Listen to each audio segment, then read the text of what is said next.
Olá, você está na Reconnect, o seu portal aberto para falar sobre espiritualidade de forma plural. E você, acha que existe inclusão na igreja evangélica? Saiba agora.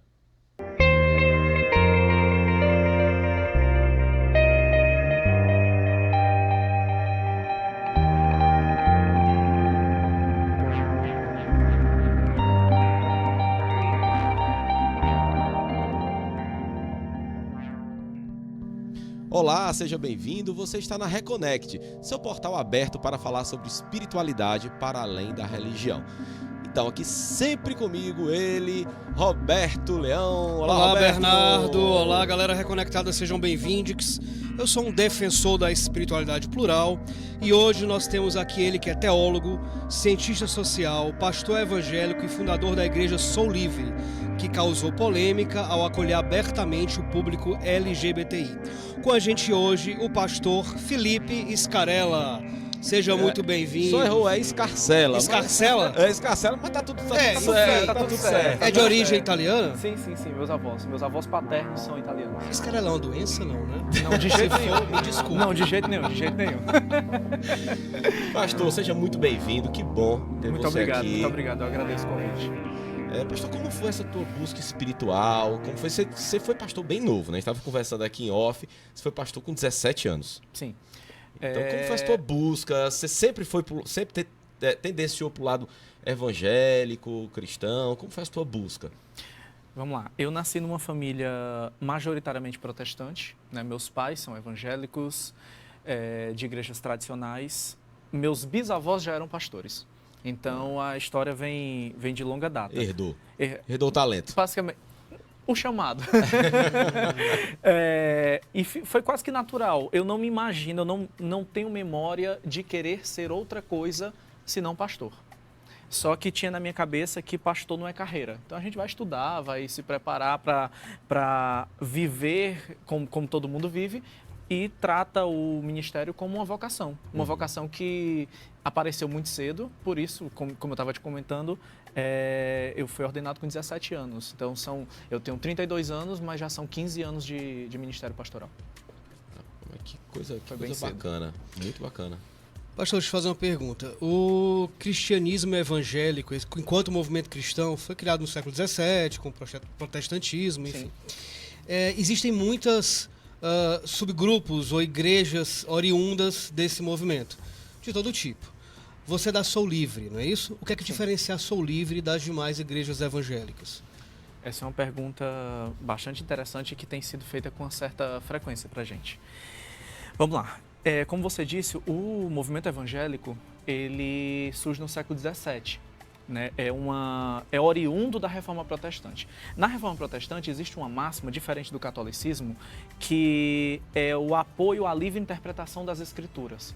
Portanto, diferente da Igreja Católica, que há necessidade de uma Santa Sé, de uma Igreja Sede, de um Papa, enfim, de uma voz consonante, na Igreja Protestante existe a naturalidade que grupos se dividam e criem novos grupos. Isso é algo natural e não é um problema. Eu nasci em uma igreja protestante reformada, eu vim da Igreja Batista, eu fui ordenado dentro do movimento batista, pastoreei igrejas dentro desse espectro dos 17 aos 22 anos. Quando eu me distancio do movimento evangélico, e aí é importante frisar isso, porque a Sou Livre é uma igreja de Jesus, uma igreja do Evangelho, mas nós não nos sentimos confortáveis em nos colocar como igreja evangélica, mesmo tendo uma origem e respeitar muito essa trajetória. Nós não nos colocamos enquanto igreja evangélica porque aí necessariamente eu me afilio a um movimento que tem seu tempo e espaço ali, tem o seu recorte histórico. Nós somos uma igreja do Evangelho, que a gente entende que existe o cristianismo, século III, Constantino, é uma outra religião, e existe o Evangelho pré-constantiniano. Então, a gente tenta se afiliar ao movimento da primeira igreja, ao movimento do Evangelho. É por aí. E onde foi que apartou para você dizer assim, a gente não se denomina igreja evangélica, talvez porque não tem aí uma diferença, né? Qual a principal diferença que você colocaria? Como foi que você teve a ideia de abrir, não, eu preciso abrir uma coisa diferente, eu preciso fazer uma coisa diferente, minha obra é diferente. Então, como foi que surgiu a Sou Livre? Assim, tudo aquilo que é novo, você, no primeiro momento, a gente gasta mais tempo dizendo que não somos do que mostrando aquilo que somos. Uhum. E a gente está nessa fase de dizer o que não somos.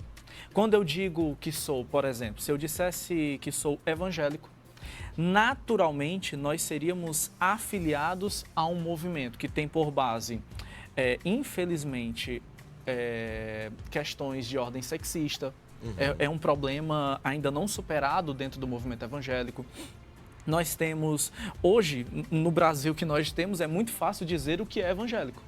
Difícil seria dizer o que é ser do evangelho sem ser evangélico, sem ser confundido com... Pastor, perdão, ele interrompeu, mas seria correto afirmar então que o termo evangélico hoje ele é carregado, ele é eivado desse tipo de postura homofóbica, machista, misógina? Majoritariamente sim, não seria errado dizer isso. E é uma pena. Ontem eu estava no Facebook, eu conversando com uma pessoa, um conhecido que era de uma grande denominação, uhum. E ele fez uma postagem acerca do ex-secretário de Cultura Roberto Alvim, uhum. Que foi demitido por claramente caricaturar, enfim, representar o ministro da propaganda nazista. E ele fez um texto falando que semanas antes ou meses antes, esse mesmo secretário de Cultura esteve em uma grande denominação, em um grande evento evangélico, recebendo profecia de que seria um enviado de Deus para ser um conselheiro da presidência da República. Nossa. Alguém que claramente tem um viés nazista ou neonazista, enfim, como quiser chamar. Enquanto alguém que se afilia a Jesus, eu não tenho como ser parte de um mesmo movimento que exalta bandeiras desse tipo, ainda que indiretamente, ainda que não de forma tão clara, mas de forma velada, apoia um processo de perseguição, não só a LGBTs, porque a questão LGBT, para nós da Sou Livre, que é o que chama talvez mais atenção, mas ela é uma questão dentre muitas outras. Seja para pessoas negras, sejam para pessoas que não se enquadram, sejam para pessoas que pensam, que questionam, porque dentro do movimento evangélico também existe essa pressão para uma obediência a uma liderança como se fosse um vicarius Cristo, um líder infalível, um substituto de Cristo. E a gente não acredita dessa forma, é meio que penso, logo creio ou vice-versa. Aquela compreensão da parábola do filho pródigo quanto pai, que aceita de volta enquanto pai todo-poderoso, não porque aceitou a mudança do filho ou os caminhos que o filho trilhou. Sim. Aceitou arrependimento, aceitou que ele voltou e disse, ok, eu vou mudar, vou voltar a ser o que eu era por você, mais ou menos isso. Acho que seria por aí, sim. Pastor, nós entrevistamos aqui há um tempo o Jovem Mendes, que é um historiador, né? Inclusive, se você perdeu a entrevista com o Jovem Mendes, vai aqui nas nossas redes sociais, vai no nosso canal do YouTube, que você encontra lá. A entrevista foi muito bacana. Quero mandar um abraço aqui pro nosso amigo Jovem Mendes, que nós falamos sobre onde estava Jesus dos 13 aos 30, né? Nessa oportunidade, nós estávamos conversando e no livro dele chegou à conclusão que os primeiros evangelhos foram encontrados 51 anos depois de Cristo. E que a expectativa de vida na época de Jesus era de 40 anos de idade. Então, eu questionei, só há de convir comigo, que a probabilidade das pessoas que escreveram o Evangelho terem tido contato com Jesus é mínima.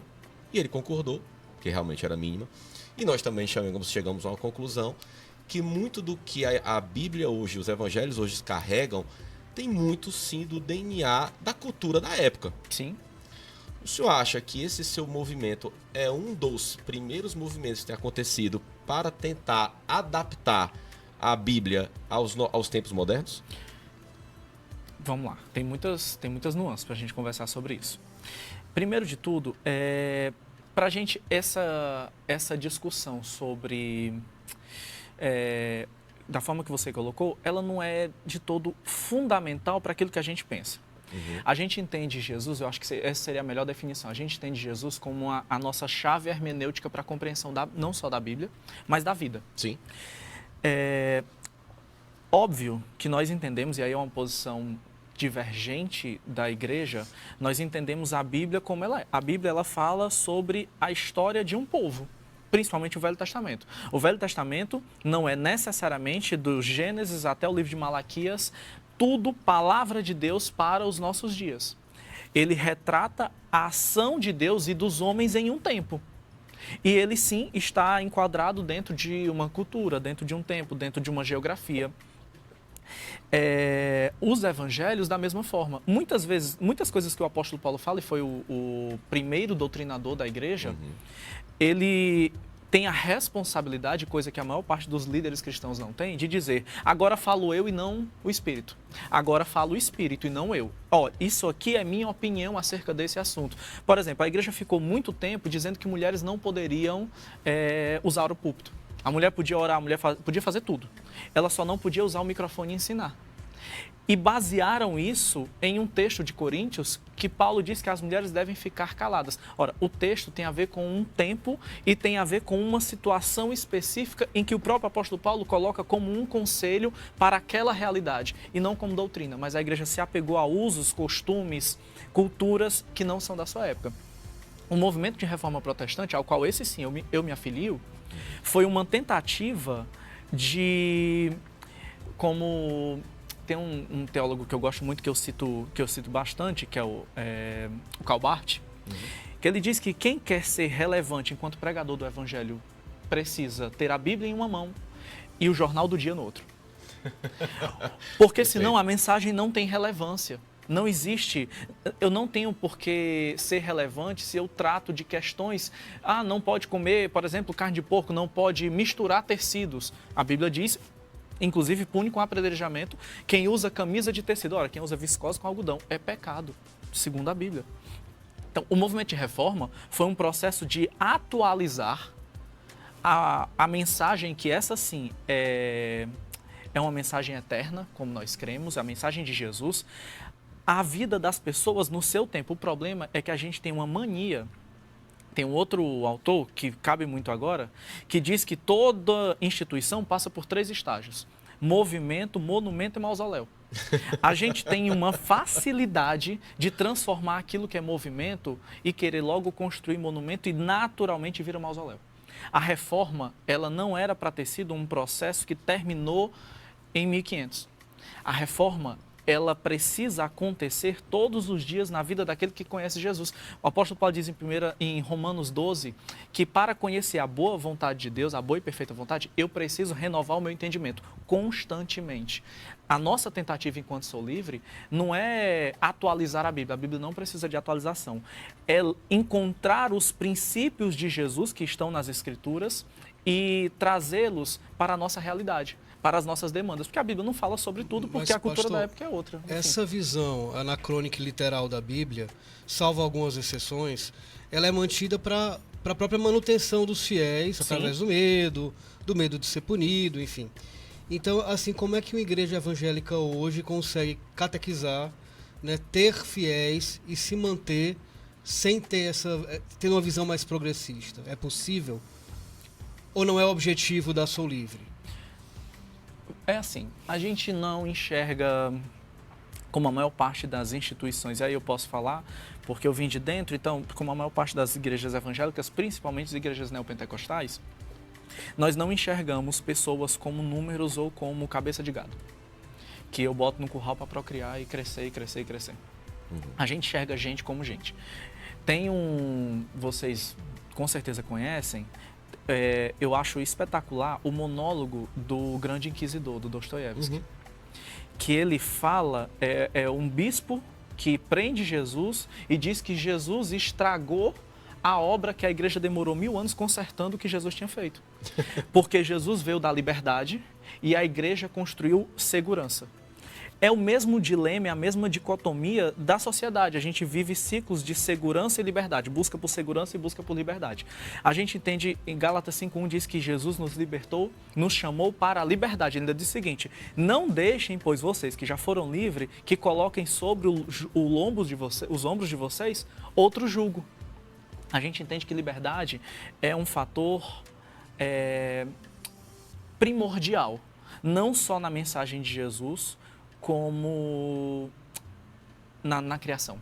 Enfim, então assim, se vai dar certo ou não vai dar certo, eu lembro do reverendo Caio Fábio, que é alguém que eu gosto muito, inclusive estará em Fortaleza esses dias, vou ter a oportunidade de estar com ele, que ele diz o seguinte, um grande religioso brasileiro, grande do ponto de vista numérico, né? Não grande do ponto de vista de relevância espiritual, disse que, Caio, o que você faz é o certo, mas não dá certo. Bem, se a Sou Livre vai dar certo ou não, essa não é a nossa preocupação. A gente entende que é o certo. Evangelho é consciência.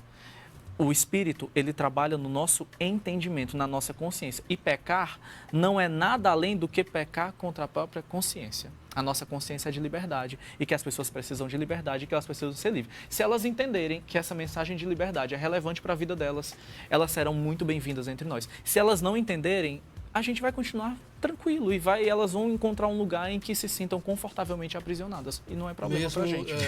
Mesmo a religião não cristã, porque a gente... Né, porque o que é que a gente verifica em relação às religiões cristãs? É que tem essa obrigação de aceitar Jesus para alcançar o reino dos céus. Só que se a pessoa tem boas práticas, tem uma vida correta, tranquila e livre, como o senhor mesmo falou, com a sua consciência tranquila e livre, ela não necessariamente vai para o inferno por isso. Porque não é essa obrigação necessária de ser cristão para ir para o céu. Esse programa só tem 40 minutos, tu não me faz assim. É uma coisa que a gente debate muito, pastor. Uma coisa que a gente debate muito é que, assim, existe o termo, inclusive, aceitar Jesus, né? Eu fui para a igreja, aceitei Jesus, né? Aí eu concordo com a pergunta do Roberto, assim, e reforço, né? É a pessoa que é um bom pai, né? Um bom marido, uma boa esposa, fiel pagador de suas dívidas, é um bom amigo, é uma pessoa que faz ao bem ao próximo, é caridosa, só que ela, talvez, ela não tenha despertado para uma religiosidade, seja ela qual for, né? E não por inocência, talvez não queira. Ela não queira. Ela tá no seu entendimento, ela tá fora dos planos de Deus? Eu não consigo enxergar nada que esteja fora dos planos de Deus. A Bíblia diz que Ele é tudo em todos e através de todos. Então, existe um exercício que eu faço e talvez tenha sido parte do meu desligamento ou afastamento do movimento evangélico. Eu acho demasiadamente burro um Deus que cria uma diversidade tão grande de culturas e que escolhe uma civilização para se manifestar. Eu acho isso, do ponto de vista extremamente burro, pouco proveitoso, pouco criativo. Ora, então Jesus diz assim, vocês que são maus conseguem fazer boas coisas, quiçá o Pai, que é bom. Eu parafrasearia e diria, se eu que não sou lá a inteligência das inteligências consigo ter boas ideias, eu não imagino Deus fazendo menos do que eu faria. Quando o indiano diz Namastê, ele está dizendo o Deus que está em mim saúda o Deus que está em você. O Evangelho diz que quando eu encontro a Cristo, o Espírito Santo, que é Deus, habita dentro de mim. Os indianos, o hinduísmo, por assim dizer, surgiu 850 anos, pelo menos, na escola indiana de Charvak, se eu não me engano, acho que é esse o nome da escola, antes de Cristo. E esse conhecimento tem muito a ver com o Evangelho. Para mim, isso é revelação de Deus. E essa revelação ela não está encaixotada dentro das paredes de uma igreja cristã. No entanto, apesar de reconhecer a manifestação de Deus e a verdade de Deus pulverizada em todas as culturas, em Jesus eu encontro, diante da minha fé, eu encontro a síntese de um Deus que eu posso chegar perto. Porque as religiões, em geral, mostram um Deus distante e que precisa de mim um esforço absurdo para ser bom, para, quem sabe, talvez, alcançar algum tipo de favor.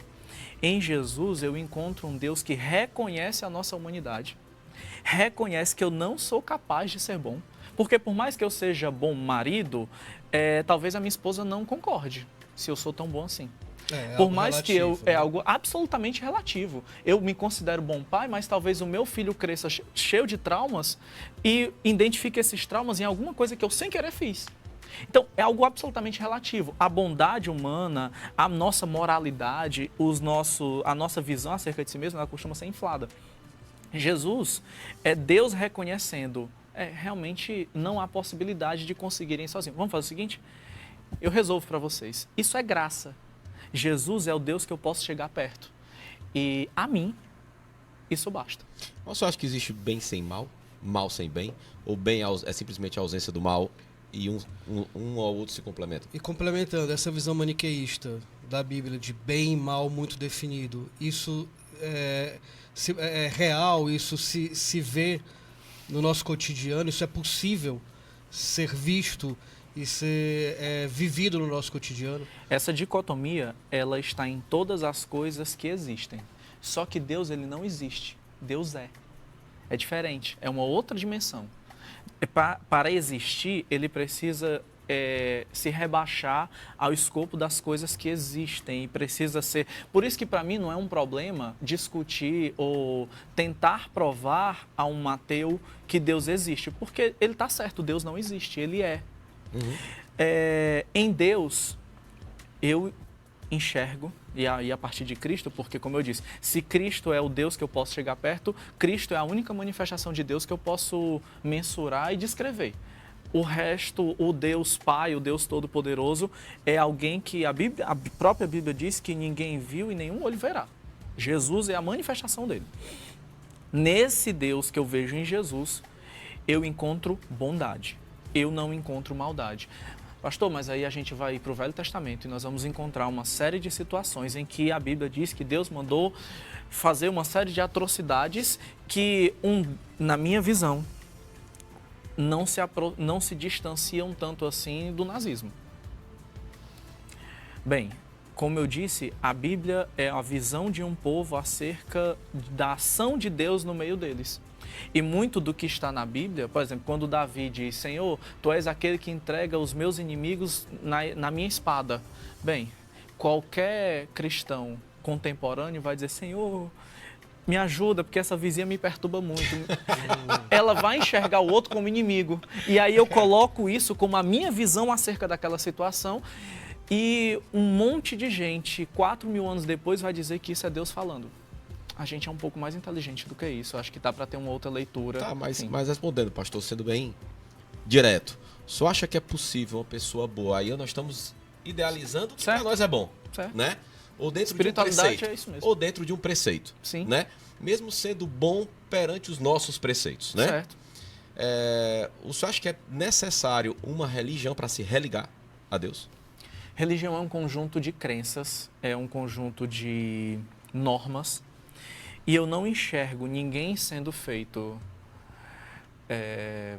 como é que eu vou colocar isso? Eu não enxergo um Deus que é todo amor, criando um espaço para, de forma sádica, castigar pessoas pela eternidade, porque elas não concordaram com uma série de regras. Esse Deus, para mim, não precisaria de diabo. Uhum. Então, eu não enxergo a necessidade de uma afiliação a uma religião. Agora, eu enxergo a necessidade não para um processo de salvação, porque é muito difícil a gente falar sobre espiritualidade porque a nossa cabeça está no escapismo, está nesse escapismo. Eu vou para a religião porque eu tenho questões do ponto de vista de saúde física. Eu preciso escapar disso, eu preciso escapar de uma situação financeira, ou eu preciso escapar de uma questão existencial. E aí tem a ver com a eternidade. Jesus não veio resolver esse tipo de problemas. Não existe essas promessas em Cristo. Existe a promessa da descoberta da vida, da descoberta do significado da vida. E dentro dessa vida existe sim o desenvolvimento de uma espiritualidade que, ao meu ver, tem a ver com Jesus. É a sua forma mais completa, mas ao meu ver. Pastor, o senhor falou sobre a questão da Bíblia, Antigo Testamento, desse Deus bondoso. Falou também sobre um pouco de sadismo, né, de alguma interpretação da palavra. A Bíblia, sobretudo no Antigo Testamento, ela é literal. Aconteceu o dilúvio, Noé existiu, a coisa funcionou exatamente como está nas Escrituras, ou é uma questão simbólica de interpretação? Agora o senhor responde já, porque a gente vai rapidinho para os comerciais, o tempo passou voando, então não sai daí, tá? Hoje a gente está aqui com o pastor Felipe, da congregação Sou Livre, num papo muito interessante. Se você perdeu o pedacinho do primeiro bloco, tá aqui nas nossas redes sociais, se liga no nosso canal do YouTube Reconnect Brasil. Se você quiser ouvir o áudio dessa entrevista e dar todas as outras anteriores, você pode curtir o nosso podcast, né, que é o Reconnect. Você escuta o áudio de todas as nossas entrevistas, os nossos bate-papos. Não sai daí que o papo tá muito bom. Fica aí.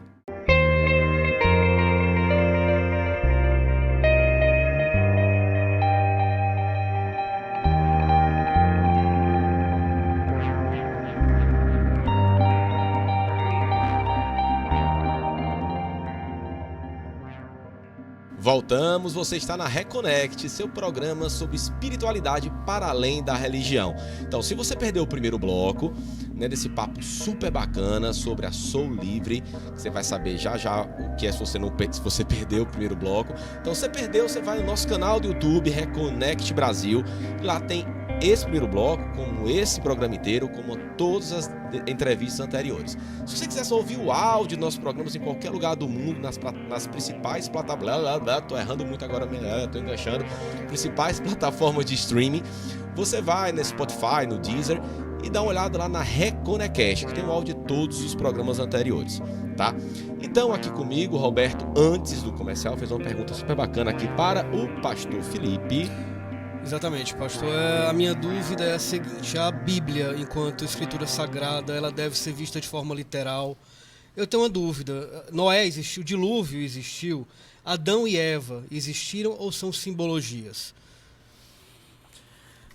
É um debate que a gente vai passar até a eternidade, a gente vai ter que perguntar para Jesus um dia, porque vamos combinar todo mundo de se encontrar e perguntar para ele. A gente pergunta. Você que perdeu o primeiro e segundo bloco da Reconnect, estamos no terceiro aqui, eu, Felipe, Roberto e Jesus. Então... porque é o seguinte. Será muito bem-vindo. Porque é o seguinte, nós escolhemos quando Jesus em Marcos 16 diz assim: vocês vão por todo mundo, ide por todo mundo e pregai o evangelho a toda criatura. Porque o evangelho, que é a mensagem de Jesus, é tudo o que importa. As outras questões, seja se Adão e Eva existiu ou deixou de existir, se foi 7 dias literal, ou se para Deus 1000 anos é como um dia, na verdade são 7.000 anos de criação. Enfim, essas questões, elas do ponto de vista prático, elas são um pouco instrutivas e são um pouco transformadoras.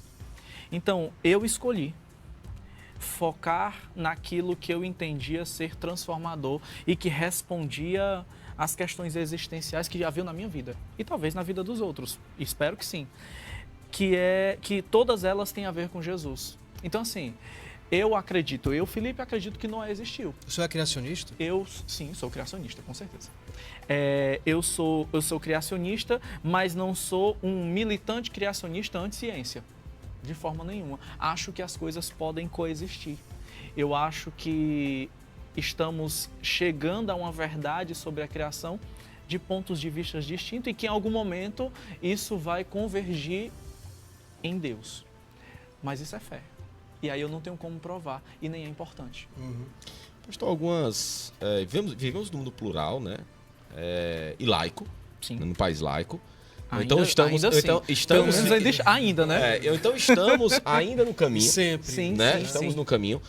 Algumas vertentes evangélicas são bem conhecidas por serem mais fervorosas ou, portanto, intolerantes, algumas vezes intolerantes, né? Com algumas religiões, principalmente afro-brasileiras, né?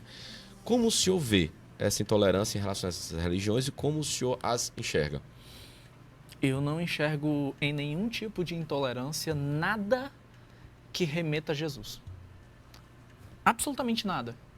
Em nenhum momento Jesus arregimentou para si um exército de defensores. Ora, um Deus que precisa de pessoas como nós para advogar para Ele é menos Deus do que eu espero. Porque um Deus que precisa ser defendido não me parece um Deus digno de ser adorado. Ele precisa ser defendido. Na teologia, no seminário, na preparação ministerial, nós temos uma disciplina que é a apologética, que é a defesa da fé. Eu acho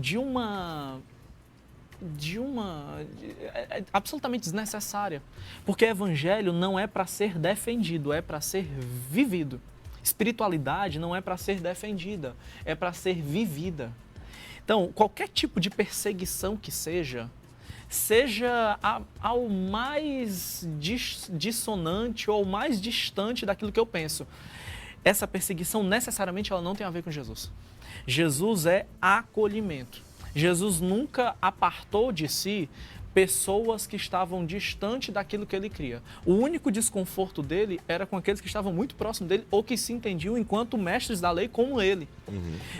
Todas as vezes que você encontra Jesus confortável nos evangelhos, ele está confortável perto de pessoas que não cabem na igreja.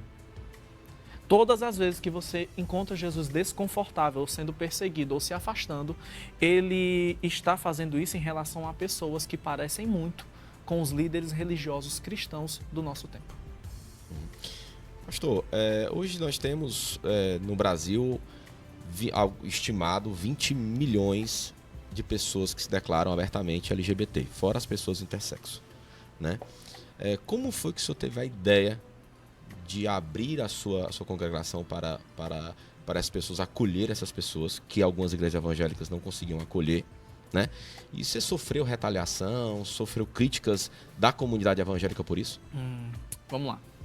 Como eu disse, eu venho de uma família tradicionalmente evangélica, né? Meu bisavô foi vice-presidente e pastor da sede da maior denominação desse país, né? E de uma vertente das Assembleias de Deus. Meu pai e meu avô sempre foram da Igreja Batista, enfim, eu sou oriundo da Igreja Cristã Evangélica do Brasil, que é uma igreja fundamentalista. Mas todo fundamentalismo, todo legalismo esbarra na realidade.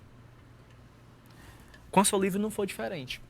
O que aconteceu é que eu me desliguei do movimento evangélico, eu fui ordenado com 17 anos, pastoreei por 5 anos, me desliguei da igreja, não por questões que tinham a ver com a sexualidade, foram um processo de, como o pastor Ricardo Gondim, que é alguém que eu gosto muito, e que inclusive, como sugestão, vale a pena tê-lo aqui conversando com vocês.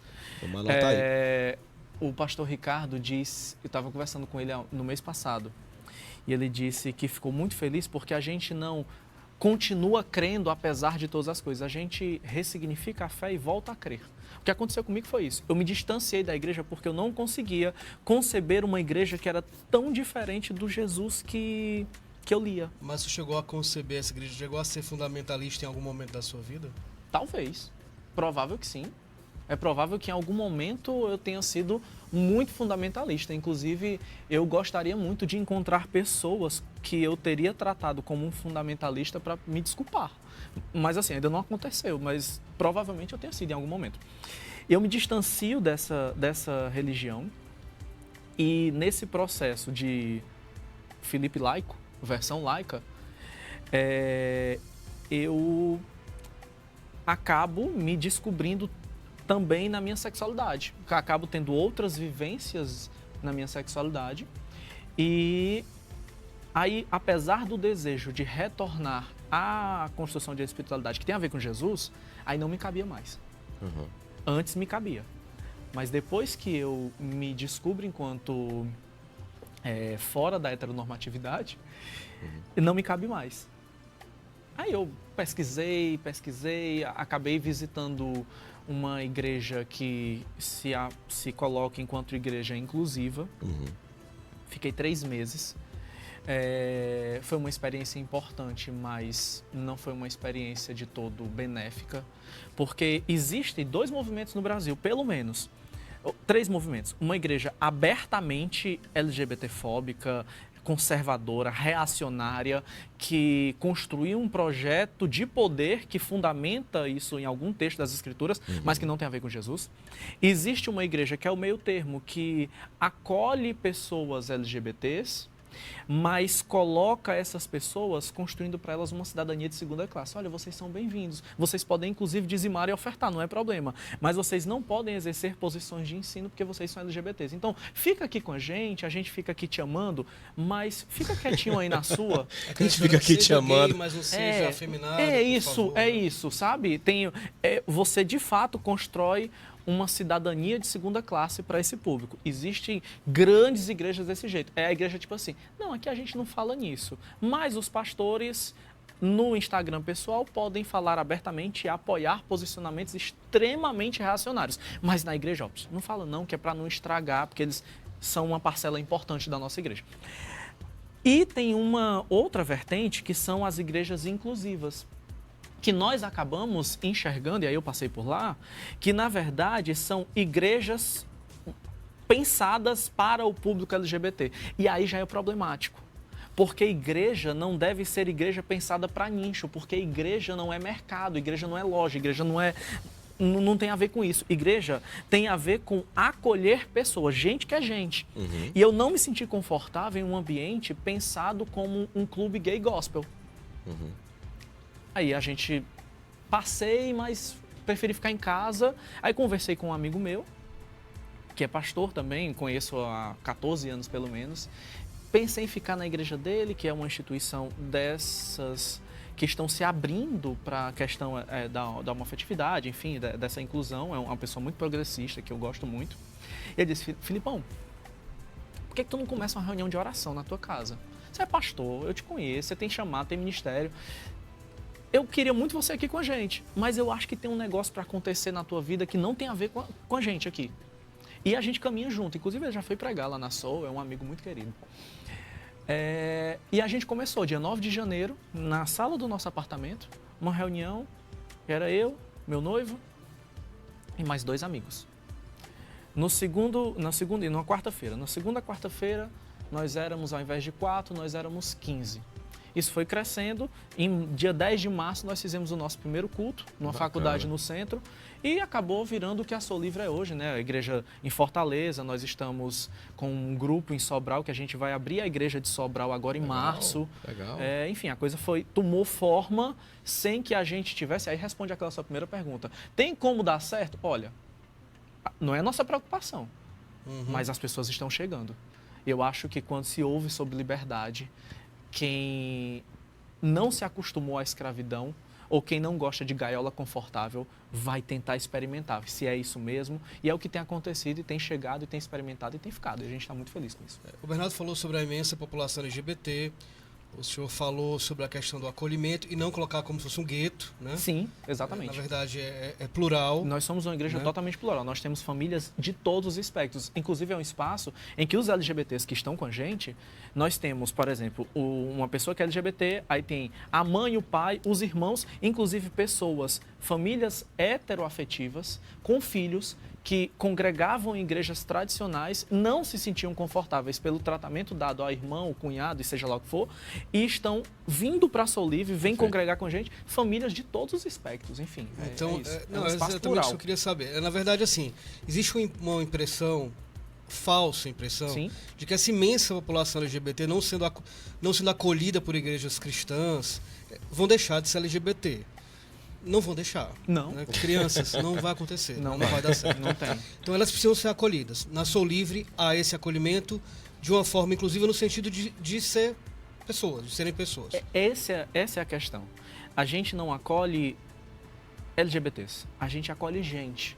Perfeito. Ninguém recebe na Soul um cartão de membresia ou preenche na ficha de membresia o gênero, no máximo o gênero. Como é que você quer ser chamado? Você quer ser chamado por uma questão de respeito. Mas a orientação sexual da pessoa não me diz respeito. Importa, né? Não me diz respeito. Não tem a ver comigo, tem a ver com quem ela se relaciona. Tem a ver, o que a gente ensina é a vivência de uma sexualidade que seja saudável, que seja uma sexualidade que tenha a ver com princípios de afeto. A gente entende sexo como celebração de amor.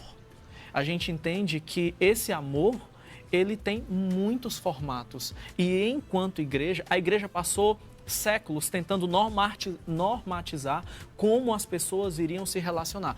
Não é possível. Quantos homoafetivos existiam na época de Jesus? O mesmo tanto de hoje, talvez mais. Eu nunca vi Jesus falando sobre esse assunto. Não existe. Não. Quando Jesus encontra Herodes, quando Jesus encontra Pôncio Pilatos, e nós sabemos que inclusive os Roma naquela época era... Exatamente. Governantes romanos... Se a gente for pensar no conceito de homossexualismo, homossexualidade, enfim, que são conceitos hoje inclusive datados, Sim. mas na época era totalmente diferente. Não era nem considerado um homossexual que tinha relação... Enfim, a questão histórica não dá para ser muito anacrônico. Exatamente.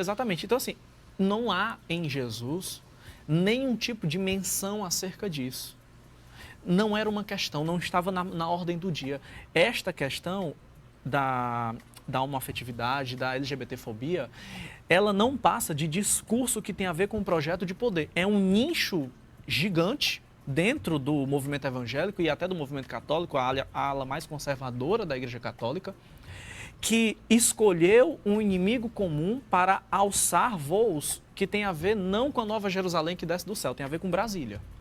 Essa é a questão. E a gente não faz parte disso. Mas a questão da mulher também, pastor, né? Da mulher que tem que encontrar o varão perfeito para cuidar, lavar roupa, etc.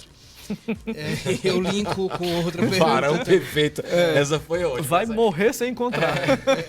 É porque eu sou casado já, mas eu sou um varão muito a sua esposa encontrou o varão perfeito. Ela não lava minha roupa jamais. Então... Eu lavo as roupas. É um varão perfeito. A máquina lava. Tá certo. Não, eu lavo, boto para lavar e tal. Mas olha enfim. Aí. É a figura da mulher. A gente sempre teve, eu acho que não é, fora o olhar que a gente já debateu aqui, o olhar machista, misógino, preconceituoso das escrituras, o senhor já falou aqui, enfim, já mostrou que não é bem assim. Então, na verdade, é um olhar nosso. Né? Sim. O olhar é nosso em relação às escrituras. Mas a gente aprendeu a ler a Bíblia com esse olhar machista, esse olhar racista, esse olhar que não contempla as minorias. Sim. Como é que a gente consegue, qual o exercício que devemos fazer para mudar o nosso olhar, para ser um olhar mais inclusivo das escrituras sagradas? O que você disse tem fundamentação bíblica. A Bíblia diz que quando a gente lê as escrituras, a gente contempla o rosto em um espelho. Então, o olhar que eu dou às escrituras é o meu. É porque eu sou assim. Como é que a gente faz o exercício de não enxergar mais as escrituras dessa forma? Romanos 12 de novo, renovando o nosso entendimento. Existe a possibilidade de reler as escrituras a partir de Cristo. Se aquilo que eu li é racista, é homofóbico, é preconceituoso, é sectário, isso não combina com Jesus, então provavelmente eu li errado. Eu preciso refazer o meu olhar, reconstruir o meu olhar para que eu consiga ler as escrituras. Eu estou redescobrindo a minha espiritualidade nesse momento. Começar a Sou Livre é um processo de redescoberta da fé. Eu tinha não perdido a fé em Jesus, porque eu lembro de uma oração que eu fiz quando eu me desligo da igreja. Eu digo, Senhor, se eu pudesse, eu deixaria de crer, porque seria mais fácil. Mas a fé, ela não é uma escolha, é uma realidade que nos atravessa. Eu não tenho como fugir disso. Eu não tenho como descrer naquilo que existe em mim. Mas é fundamental um processo de redescoberta dessa espiritualidade do Evangelho, não cristão. Eu não tenho nem a aspiração de ser conhecido enquanto pastor cristão. Cristianismo é constantino. Eu tenho a aspiração e o desejo de ser conhecido enquanto discípulo de Jesus. E ele resumiu como é que um discípulo é conhecido. Ele diz assim, olha, conhecerão que vocês são meus discípulos quando vocês amarem uns aos outros. Ponto. Ele não disse que era quando vocês conhecessem muito a Bíblia, quando vocês fizessem muitos milagres, quando vocês construíssem uma instituição forte, quando vocês conseguissem eleger uma bancada. Era quando vocês amassem uns aos outros. E uns aos outros não é uns aos outros dentro do meu gueto. É uns aos outros enquanto humanidade. Porque a mensagem de Jesus não é para os cristãos. Ela não é para os evangélicos. Ela não é para os católicos. É uma mensagem para o mundo. Jesus cabe no hinduísmo. Jesus cabe no budismo. Jesus cabe na vida. E pra gente é isso. Pastor, a Igreja Católica, ela tem, de acordo com os últimos censos, ela tem perdido milhares de fiéis no decorrer dos anos. Para igrejas evangélicas, mas sobretudo para algumas religiões espíritas. Sim. O senhor acha que essa perda de fiéis significa que os dogmas, alguns dogmas da Igreja Católica não suprem mais as necessidades dessa nova geração cheia de perguntas e questionamentos? Eu acho que não só da Igreja Católica, mas especificamente, né, para mim até a pergunta, primeiro eu quero externar a minha profunda admiração com o Papa Francisco. Enxergo nele um irmão na fé, enxergo nele alguém do Evangelho. Alguém que não tem a ver, apesar de estar dentro de uma estrutura cristã, constantiniana, é alguém do Evangelho. E que tem tido um esforço absurdo para trazer essa fé tão engessada, tão cheia de dogmas e de estruturas, para algo muito mais simples. Pro cotidiano possível, né? Porque tem coisas que a gente, assim, que pregam quanto fé que é impossível de seguir hoje, inclusive, né? Mas muito tem complicado, muita coisa. é muito difícil. Tem muita coisa que pregam enquanto fé e isso é um disparate, porque eu não imagino Deus criando coisas para serem feitas que não sejam possíveis de serem feitas. Portanto, se existe alguma coisa na minha crença que eu não tenho condições humanamente de praticá-la, essas coisas não foram criadas em Deus, elas foram penduricalhos criados pela religião. Então, assim, essa perca de fiéis da Igreja Católica, ela tem muito a ver com essa religiosidade que não consegue mais falar com o cotidiano das pessoas. E é uma pena, porque isso deveria servir de alerta para que todas as outras repensassem e ficassem com a mensagem na mão direita e o jornal do dia na mão esquerda. Aí eu Mas, me enfim. pergunto, pastor, até na parte da pergunta que eu lhe fiz, né? Sobretudo, eles estão perdendo para algumas religiões espíritas. Sim. Qual a sua visão em relação a isso? Qual a sua visão em relação ao reencarnacionismo? Qual a sua visão em relação ao contato com os espíritos? Qual a sua visão em relação a esse outro mundo de espiritualidade que é que já não é mais novo, né? Tem aí Umbanda de 1908, a gente tem espiritismo, né, no século XVIII. Então, Sim. Como é que o senhor vê isso? Olha, eu recebo muitas pessoas que se entendem enquanto espíritas na Soul, algumas pessoas. Eu confesso que eu tenho pouca profundidade para lidar com um debate sobre espiritismo ou sobre outras religiões, como, sei lá, Rosa Cruz, essas outras. Porque eu fiz aquele mesmo exercício. Assista a Reconnect, que a gente já falou sobre espiritismo, Umbanda, Rosa Cruz, muito informativo. Eu vi alguns programas, inclusive o do Jeová Mendes eu assisti. Foi muito bom. Mas assim, aquilo que eu não conheço em profundidade, eu respeito e ponto. Porque eu não tenho o dever de estabelecer juízo de valor sobre aquilo que eu não vivencio. Eu não tenho essa necessidade. O que eu posso fazer é que se alguém que se entende espírita tiver o desejo de conhecer a minha fé, ou como eu enxergo a vida a partir de Cristo, eu vou ter um prazer imenso de falar sobre aquilo que eu entendo, sobre aquilo que eu tenho conhecimento, e de ouvir a trajetória, porque uma coisa que a gente precisa também, e Jesus era muito assim, é respeitar as trajetórias. Eu tenho uma trajetória que vem da Igreja Batista. Existem pessoas da igreja que têm uma trajetória que tem a ver com a renovação carismática. Existem pessoas que têm a ver com o mormonismo. Eu tenho pessoas hoje que fazem parte da construção da Soul Livre que vieram da Igreja de Jesus Cristo dos Santos dos Últimos Dias, assim como pessoas espíritas. A gente respeita essas trajetórias e a gente traz luz a questões específicas a partir do que elas vão surgindo, a partir de Jesus. E é isso, acho que a minha visão acerca disso é uma visão de respeito, mas de não ver necessidade de debater essas questões. Eu vejo... E como o senhor falou, é uma questão pessoal, fé é uma questão pessoal. É individual, né? Sim, fé individual. É Perfeito. Então, pastor, eu gostaria muito de agradecer sua presença aqui. Pastor Felipe Escarcela. Olha aí, pronto, agora acertou. Agora acertou. Escarcela, agora Me acertou. redimi. Tá certo. Sou perdoado, Não, né? na verdade já foi redimido na cruz, todo mundo. Muito bem, então pronto. Fala isso não. Aí tudo vai falar assim, Perfeito. rapaz, você fez isso. Não, olha, já fui redimido na cruz. Esse final de semana promete. Então você que esteve com a gente até agora, nesse papo muito bacana com o pastor Felipe, muito obrigado pela sua audiência, muito obrigado por estar vendo a gente no YouTube ou ouvindo a gente no podcast. Aqui vão estar os contatos do pastor Felipe, assim como da Sou Livre, tá? Então se você tem mais alguma pergunta para fazer para ele, ou quer visitá-lo, quer visitar a congregação dele, então tá aqui os contatos da Sou Livre, do pastor. Nos tá? reconectamos? Nos reconectamos. Nos reconectamos. Então, muito obrigado por você que esteve com a gente até agora. Se você perdeu alguma parte desse programa ou programas anteriores, você vai no nosso canal do YouTube, Reconnect Brasil, né? E você pode ver todos os áudios, todos os vídeos, assim como ouvir os áudios na Reconnectcast, o nosso podcast nas principais plataformas de streaming. Acertei dessa vez, principais plataformas de streaming. Hoje a gente tá travado, viu? Mas foi bom. Foi ótimo. Então, obrigado, até a próxima. Até a próxima reconexão, pessoal.